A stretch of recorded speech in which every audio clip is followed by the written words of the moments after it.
We are here. Kev, we made it, man. It is actually happening. It is week one of the NFL season. Fantasy football is upon us. I'm sure a bunch of you guys had all of your drafts this weekend. Maybe you have some left, leading up to the first game on Thursday. But we're here, man. We made it. It is actually happening. This is not a dream. It's not a test. It's actually here. Super pumped. We're going to be hitting you guys with some waivers. You can think about these as, maybe some streams, maybe you didn't have time to do a lot of research, and there's definitely some guys we have on our list who need to be more highly owned in your league. So we're gonna go through these. We're gonna try and make this a quick pod. We're gonna rattle this off. I know you've probably heard us say that often, but we are committed to, if nothing else this season, giving you the information you need as quickly as possible. Going to try not to ramble on like I'm doing right now. Not off to a great start. Kev, let's get into it, man. Week one quarterbacks, waivers, streamers, however you want to look at this. Where do you want to start with this? Yeah, I think there's a few different options here for people. I think Jimmy Garoppolo is somebody that I would be looking for as a week one streamer going against Arizona. He torched Arizona last year, and heading into this year, it's going to be no different. Arizona's defense really isn't remarkably better than what it was last year. So I really like this. I think this has the potential to be somewhat of a high-scoring game back and forth. So Jimmy Garoppolo rostered in only 38% of leagues. I think that is somebody that I would be looking at. A couple other options, Teddy Bridgewater, who is available in most leagues. He is rostered in 14% of leagues. And going against the Raiders, this is a very close matchup. Him or really Derek Carr, I think both of them are viable week one streaming options for this week. I think they both have really good matchups. Both of their defenses are not very good. And I think this, again, has a somewhat potential to be, at least a high-scoring game. That's kind of what you're looking for on a week-to-week basis when you're looking to stream. Is kind of guys with those best matchups. It's not really breaking any grounds. Certain guys that I wouldn't want any part of, Daniel Jones, if you drafted him, he's somebody that I wouldn't want to play this week. I would want to sit him and maybe stream somebody this week if you have the roster spot to be able to do it, because they're going against Pittsburgh. It's not a great matchup. Pittsburgh's defense is probably top 5, top 3 in the league. Wouldn't want to go there. So again, if you're somebody, Daniel Jones is owned in 60% of leagues. So, I think he is certainly somebody, if you have him on your team, that is a place that I would look to probably pivot. If you owned a Ryan Tannehill, somebody like that, I probably wouldn't. Baker Mayfield, same issue. Any of those guys, like I would much rather play a Derek Carr, Teddy Bridgewater, Jimmy Garoppolo type play. Yeah, just two that I'm going to tack on here. Jared Goff going up against Dallas. We know they lost a bunch of defensive pieces. He's rostered in 41% of leagues, according to ESPN's numbers. That one, I think, is the second highest total in the week two. I think that's 52.5 for the over-under there. A lot of points going to be scored. Like I said, the defenses on both sides, not great. So that should be a high-paced, high-scoring affair. And then the other one I'm going to toss in here for your deeper leagues, Gardner Minshew going up against Indy, 15% rostered in your fantasy league. So that's another one where we've talked about this a bunch. He was one of our sleepers at the quarterback position. That defense is just hot garbage.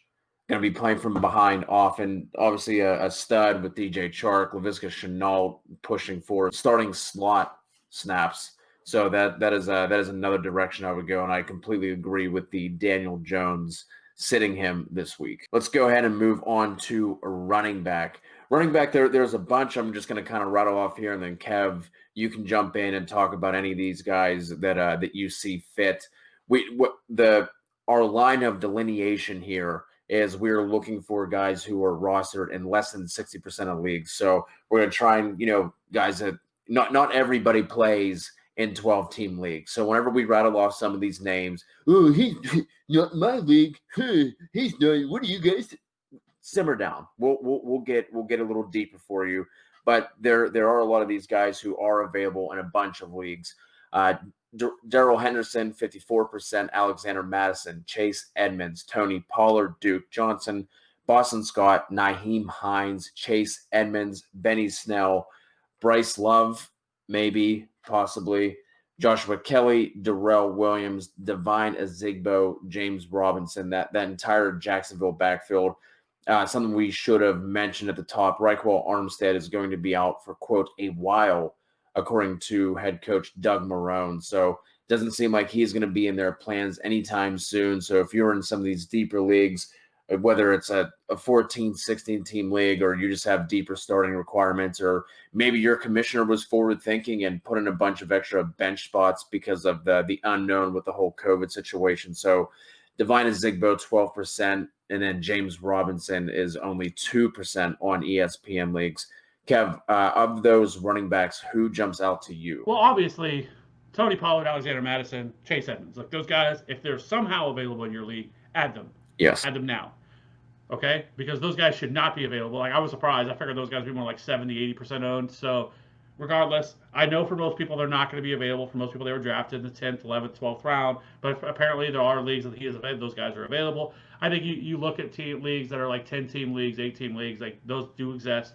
And so some of those guys would be available. However, if you're in a 12-team league, one of those guys wasn't drafted, or one pro tip is after a few weeks, once we get into bye weeks, if those guys haven't carved out any sort of role, they're going to start getting dropped. Once you get to about week 6, week 7, that's when you should be looking to add these handcuff backs, like hoarding them, because that is whenever we're going to start having things change, and that's when it makes more sense to own those guys, regardless. So for me, I think it starts, honestly. Like if this was a regular week, and we were James Robinson would probably be the highest owned guy or highest added guy, because he is named the starter for week 1 going against Indy. And a lot of people don't know who James Robinson is. He is a rookie. He played at Illinois State. If you look at his profile, he does have an upper percentile burst. He has an upper percentile agility score, 92nd, 130.5 burst score, 11.22 agility score. His speed score is something to be desired. But regardless, he was strong, especially his last 2 years at Illinois State. He had 1,900 rushing yards in 2019, 1,200 rushing yards in 2018. He had at least double-digit touchdowns in every year except for one, which was his freshman year. And he's utilized as a pass catcher too. 21%, or he had 21 receptions in 2018, 16 receptions in 2019. You know, to be honest with you, like he has had a terrific camp. A lot of people have really hyped him up a lot, and a lot of people say that he's the reason why they cut Leonard Fournette, like that, why they felt comfortable doing so was because of James Robinson. So I think James Robinson is a really interesting ad. Like if he's available, I would be adding him now. Like I would not wait. What ends up happening is with these guys that people don't know about, they end up trying to wait to see what the guy is instead of just being forward thinking. And you should always be forward thinking in fantasy football and trying to read the tea leaves of things. Like do not wait to see what James Robinson does. Add him now. If he doesn't work out, so be it. A lot of people are rostering 2 tight ends, 2 quarterbacks. Don't do that. There's no reason to add to roster that many quarterbacks or tight ends unless you're in a super flex league or a tight end premium league. Drop those guys. Add these types of players because James Robinson. Listen, do I think that any Jaguars running back is going to be a league winner this year? Probably not. But he very well could be a competent.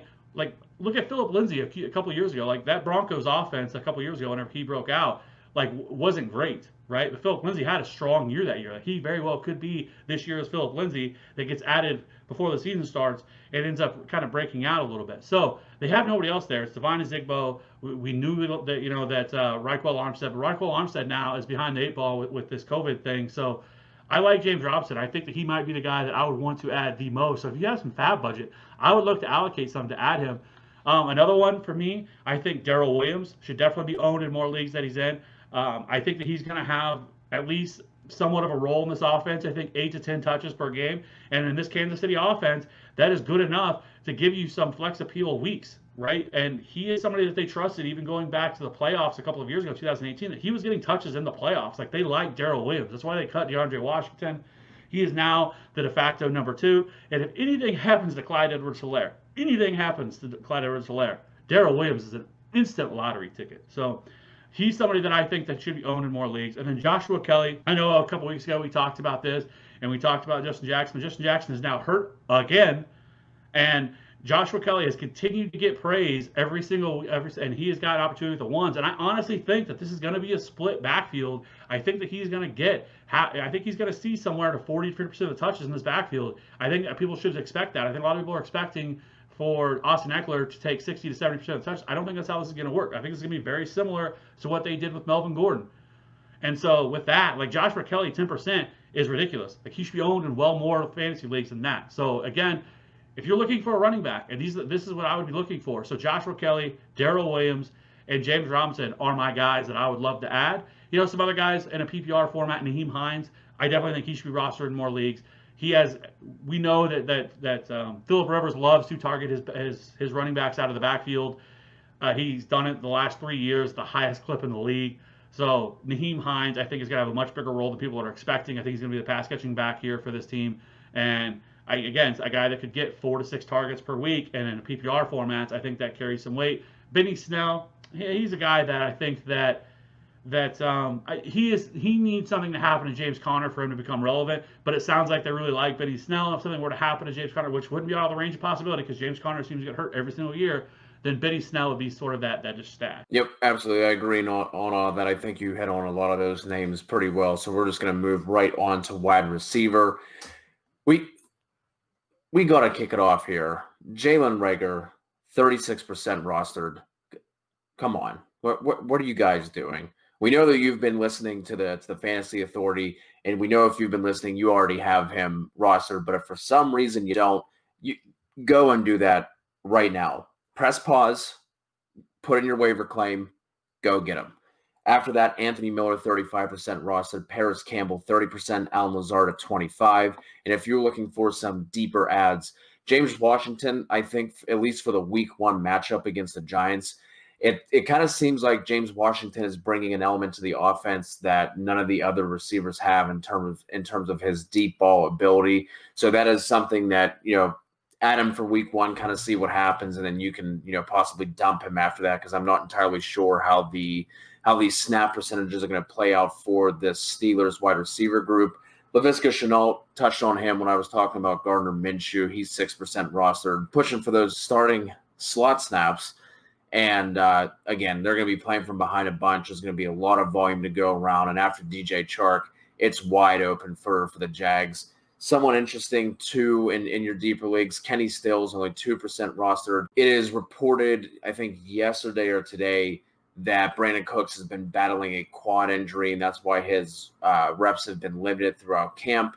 So, again, going to be playing from behind the game on Thursday. That is our highest total on the week. We always want to target those high total games in DFS and in your week-to-week redraft leagues. 54.5, I believe, is the over-under. So Kenny Stills is interesting. Bryan Edwards, got to mention him. Only 6% owned in ESPN leagues, 17% in Yahoo. Steven Sims, again, kind of close the same argument to be had for Laviska Shenault. After Terry McLaurin, super wide open, not going to be a good team by any means there in Washington. So going to be a lot of volume to go around there. Van Jefferson, I mean, you want to look at the poster child for the drumbeat of the offseason. That award is going to Van Jefferson. He's only 2% rostered in ESPN leagues. If you are in deep despair for some reason at your wide receiver position already in week 1, which you shouldn't be, but if you need someone who you kind of just want to throw a dart at, Kendrick Bourne is, I think he might be operating as the Niners wide receiver 1 week 1. Now, obviously, after Ayuk and Debo are healthy, you can drop him and forget about Kendrick Bourne. But week 1, again, that's Kittle, and then pretty wide open after that. He's only 1% rostered. And then if someone like Jalen Reagor is not able to go week 1, John Hightower for a super, super, super, super deep ad, 0.2% rostered in ESPN leagues. Kev, anyone jump off there you want to touch upon before we finish off with tight end? I mean, Jalen Reagor should definitely be owned and more or rostered more than just that, right? I get it. He with the injury that he suffered, which is just a shame that he suffered it in the way that he did. Jalen Hurts interception that he tries to make a tackle on, and that's how he gets hurt. But regardless of that, it sounds like it's not a super serious injury. It sounds like he can be back in a few weeks. Even if he doesn't play week 1, I think Jalen Reagor is somebody that I would definitely want to stash from my bench. Anthony Miller, I think, definitely should. If you look at the way he ended last year, like he was really playing very well. I don't think we mentioned it, but Mitchell Trubisky actually is named the starter in this offense. We'll see how that goes. I know a lot of people were trashing it, but we'll see. I'm kind of with the wait and see approach with Anthony Miller, but Anthony Miller, like I said, really took a step forward last year, especially at the end of last year. If he can stay healthy, he could be operate as the number 2 wide receiver next to Allen Robinson, who is going to draw that double coverage away from Anthony Miller. So I think that really plays well for Anthony Miller this year. He kind of needs that breakout year, and this very well could be the year that it happens. And so Anthony Miller at 35%, I would much rather roster him than guys like Larry Fitzgerald or even Emmanuel Sanders. Like I think those guys' ceilings are very capped. We've talked about this all offseason. If you own any of those guys, I would much rather have Anthony Miller. Paris Campbell, I like. So for the guys that are a little bit deeper, so for me, like honestly, I keep saying this, but I think Bryan Edwards could end up being this year's A.J. Brown. Like I really think it's in the range of possibility to his potential outcome. He is the perfect fit for Derek Carr. I know they have Henry Ruggs there, and I love Henry Ruggs' game-breaking speed, but Bryan Edwards should be rostered in more leagues, okay? It's just egregious that he's not. I think really what we've seen with some of these guys is the fact that we got no preseason, and if you weren't paying attention through training camp and following the news, you wouldn't know that Bryan Edwards balled, right? And so with Tyrell Williams ruled out for the year, or he's on IR, which pretty much ruled out his season, Bryan Edwards' season. And I think that he is going to very well could lead this team in targets. And I think it's ridiculous that he is rostered in as few leagues that he is. I love the Van Jefferson call. I think Van Jefferson is somebody else that can operate as the number 3 wide receiver in this offense. We've seen this team be able to utilize a 3 wide receiver set. I know a lot of people think they're going to go to heavy 12 personnel. I don't. I think Van Jefferson could end up being that number 3 wide receiver. I know they'll probably start the year with Josh Reynolds, but I think Van Jefferson is probably a better player at this point, and I think that he's somebody that I would count on. If you're wanting to get real deep, that was not on here, I think somebody that's not anybody is talking about right now that could end up being the Chargers' starting wide receiver week 1, because there's been differing reports on Mike Williams. They hope that he plays week 1, but then there's also been reports that he may miss the whole first month of the season. Joe Reed is a name that people should be paying attention to because he very well could be that starting wide receiver for the Chargers heading into week 1 against the Bengals. His athletic measurables are pretty impressive as well. He ran a 4.47 40, which was 74th percentile. His speed score is 94th percentile, and he has a 75th, 126.1, 75th percentile burst score. So there's a lot to like here with Joe Reed. 6'1", 224 pounds, was drafted in the 5th round. So I think he's somebody that we should be kind of monitoring. I don't think this is a long-term gain here with him, but he was also utilized. Something else that we should really talk about more in terms of looking at players' profiles is that he was also used on special teams. He had 861 special teams yards in 2017, and in 2018 he had 707, and he had 3 special teams touchdowns in his career. So I think that can give you some ideas of what they can do once they get the ball in the open space. So I like Joe Reed as kind of that late, like that very, if you want to have him just for that, because he could end up being operated as, like I said, the number 1 wide receiver for the first month of the season, and he does something different than what Keenan Allen brings to the table. Now, I don't love Tyrod Taylor as a quarterback here, but the guy's absolutely free. He is rostered in 0% of leagues, and I think that he has a real path to touches and could end up being a guy who gets 5 to 7 targets per week until Mike Williams. Yeah, I like that call. And the fact that they're trying to get him involved as a running back as well kind of tells you that they value him as a playmaker, right? If they're trying to move him from receiver and get him running back touches, they want to get the ball in his hand. So I like that call. Let's go ahead and finish up with tight end. Now, for this week, there's not going to be too many guys that you probably drafted as your tight end 1 who you're going to need to sit this week. There doesn't really seem to be any matchups that jumped out to me as like must avoids by any means, but some guys who are lower rostered who may have a better matchup than,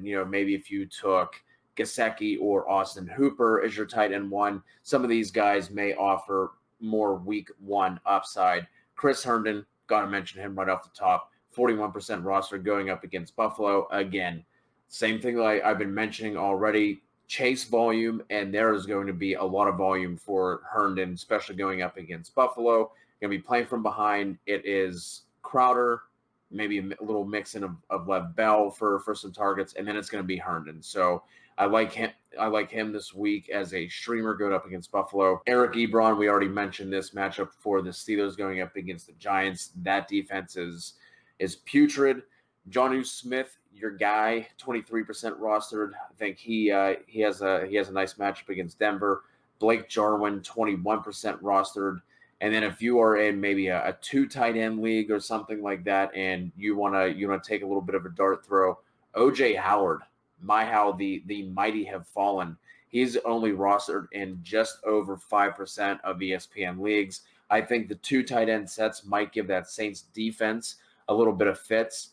And again, that's going to be another high-scoring matchup between Breeze and Brady, which is something I'm definitely looking forward to this weekend. So OJ Howard, like I said, he's been getting a lot of praise coming from Bruce Arians, who he was obviously in that doghouse last week. Now we know to take Bruce Arians with a little grain of salt, going from calling Ronald Jones, the guy there, and then running out and signing Leonard Fournette as soon as they could, but I think that, there's also been the positive talk from Brady, from Gronk, and from the teammates, as well as Bruce Arians. So a 2 tight end league or a tight end premium league, OJ Howard in that what should be setting up as a shootout against New Orleans. He might be somebody if you are, if you're digging deep, like I said, 5.5% rostered in ESPN leagues.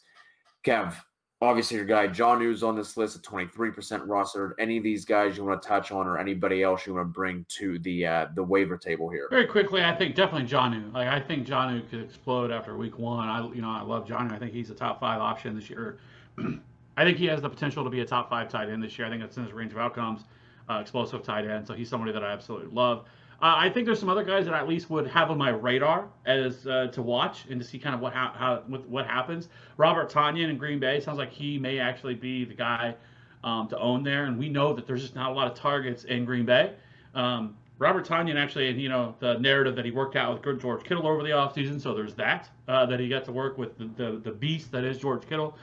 I know Jay Sternberger was kind of a flash in the pan thing this offseason, but Jay Sternberger's never done a thing in the NFL.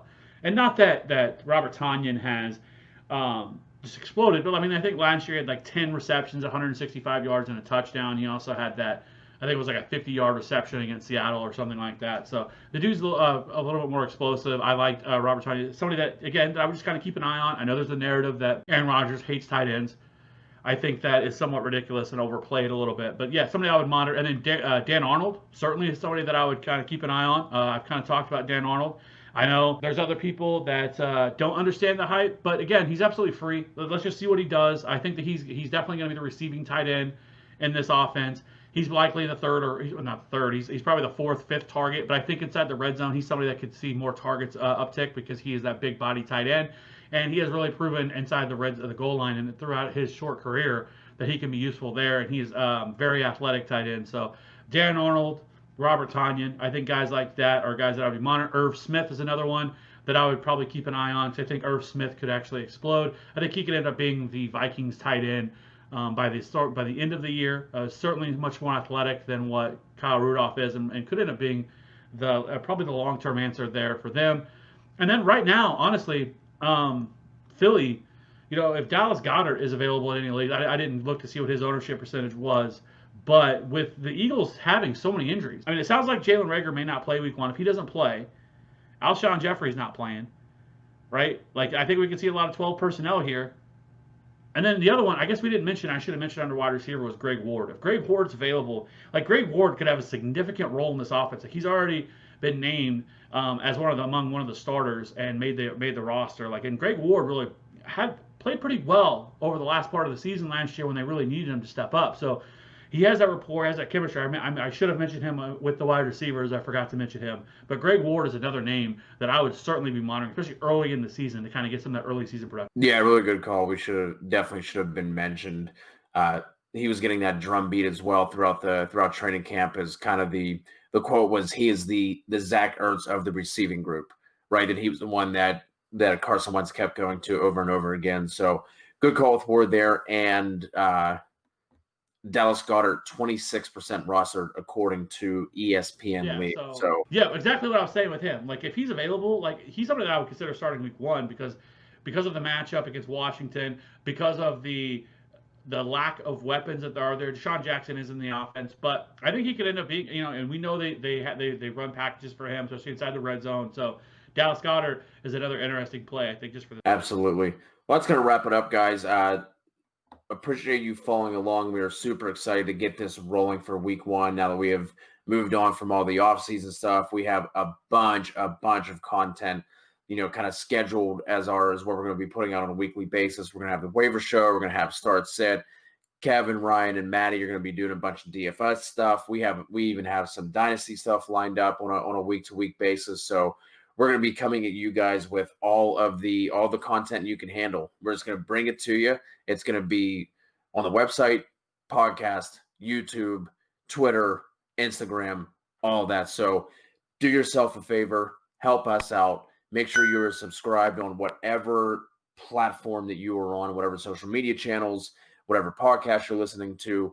Make sure you are on the YouTube channel as well. That's where we're going to be going live. That way guys can jump in, interact with us. We're definitely looking forward to that whenever you guys are jumping in and asking us questions. So be sure to do all that for us. We really appreciate it, and we're excited to kick this season off and keep it tuned in here, and we'll talk to you guys soon.